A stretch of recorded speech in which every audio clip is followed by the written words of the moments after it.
जो लोग hair transplant कराने में इंटरेस्टेड रहते हैं उनके लिए एक बहुत कंसर्न वाली बात ये होती है कि उन्हें लगता है कि अगर मेरे बाल पीछे से निकाले जाएंगे तो पीछे वाला हिस्सा हल्का दिखने लगेगा और वो खराब अपीयरेंस उसकी हो जाएगी। तो इस वीडियो में मैं इसी कॉन्टेक्स्ट में कुछ जानकारी आपको देने की कोशिश करूंगा। हेलो एवरीवन, मैं डॉक्टर अमित सिंह हूं। मैं एक हेयर ट्रांसप्लांट सर्जन हूं। रिवर्ट हेयर ट्रांसप्लांट सेंटर नाम से देहरादून में मेरा हेयर ट्रांसप्लांट क्लिनिक है और पिछले 10-12 साल से मैं हेयर ट्रांसप्लांट और बाकी हेयर लॉस ट्रीटमेंट करता हूं।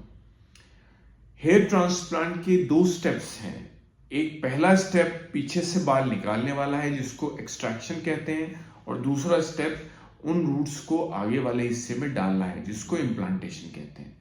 तो जब हम जड़ें पीछे से निकालते हैं तो ज्यादातर लोग ये समझते हैं कि अगर पीछे से जड़ें बाल निकाल लिए गए हैं तो पीछे का हिस्सा हल्का हो जाएगा, बट ऐसा नहीं है। वो ऐसा क्यों, किस किस चीज का प्रिकॉशन हम लेते हैं एक्सट्रैक्शन के टाइम में?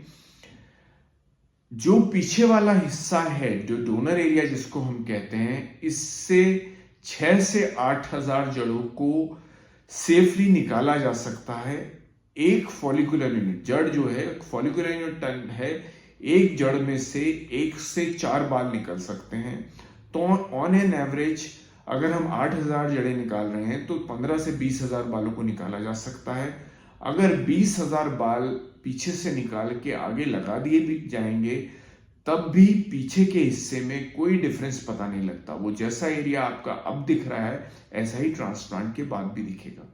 ऐसा क्यों होता है, इसके बारे में, जैसे जब हम ट्रांसप्लांट के लिए रूट्स पीछे वाले हिस्से से निकालते हैं तो अगर 4 रूट्स पास पास जो हैं, जड़ें हैं, तो आइडल सिचुएशन में सिर्फ 25%, जैसे 4 में से 1 रूट हम निकालेंगे, और इस तरह से हम पूरे एरिया से 4 में से 1 रूट निकालते हुए काफी एरिया से रूट्स निकालेंगे, जिसमें ऑन एन एवरेज एक सेशन में 3 से 3,500 फॉलिकुलर यूनिट तक रूट्स को निकाला जा सकता है। अगर हमें और रूट्स की रिक्वायरमेंट है या सेकेंड या थर्ड सेशन कर रहे हैं तो हम मैक्सिमम 50% फॉलिकुलर यूनिट तक निकाल सकते हैं। 4 फॉलिकुलर यूनिट, 4 जड़ों में से मैक्सिमम 2 जड़ों को हम निकाल सकते हैं, 2 जड़ों को हमें उसी एरिया में छोड़ना होगा।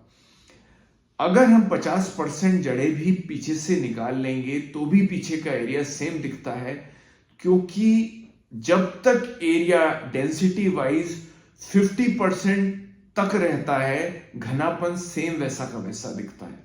अगर 50% से एरिया में घनापन कम हो जाए तो एरिया हल्का दिखने लगता है। वो सामने वाले में भी ये बात, जो आपका हिस्सा जहां गंजे हो रहे हो उसमें भी ये बात वैलिड है कि भाई अगर 50% तक बाल कम हो गए तब भी आपको पता नहीं लगेगा कि मेरे बाल कम हो गए। अगर 50% से कम डेंसिटी होगी तो कम लगेगा। तो इसी चीज को हम पीछे भी प्रिकॉशन लेके चलते हैं कि कभी उस डोनर एरिया की जो कैपेसिटी है उसको हम एक्सीड ना करें। तो अगर डोनर एरिया की क्वालिटी, आपकी घनापन ज्यादा है, मोटे ज्यादा है, तो 8,000 जड़ें तक निकाल सकते हैं। अगर हल्के बाल हैं, पतले बाल हैं और बहुत घने भी नहीं है तो मान के चले 6,000 रूट्स तक सेफली निकाला जा सकता है। ये 1 से 3 सेशन लगते हैं पूरी जड़ों को पीछे से निकालने में। अगर हम 2 सेशन 3 सेशन भी कर लें और सारी जड़ें निकाल लें तब भी आप इस बात से बेफिक्र रहें कि आपके पीछे वाले एरिया में कुछ फर्क दिखेगा। वो एरिया बिल्कुल सेम वैसा ही दिखेगा जैसे वो पहले दिखता था। मैं समझता हूं कि जो डोनर एरिया की क्वालिटी के बारे में जो आपको मिस इन्फॉर्मेशन है, जो आपको एक डर रहता है मन में, इस वीडियो के थ्रू आप उस डर को अपने मन से निकाल पाए होंगे। आपको हेयर ट्रांसप्लांट प्रोसीजर से रिलेटेड कोई भी टेक्निकल इन्फॉर्मेशन हमसे चाहिए तो आप हमारे इस चैनल को सब्सक्राइब कर लें और लाइक बटन भी दबा दें। कोई स्पेसिफिक क्वेरी को आप हमारे नंबर पे व्हाट्सएप कर दें या फिर डायरेक्ट हमें कॉल कर सकते हैं। This is Dr. Amit Singh signing off.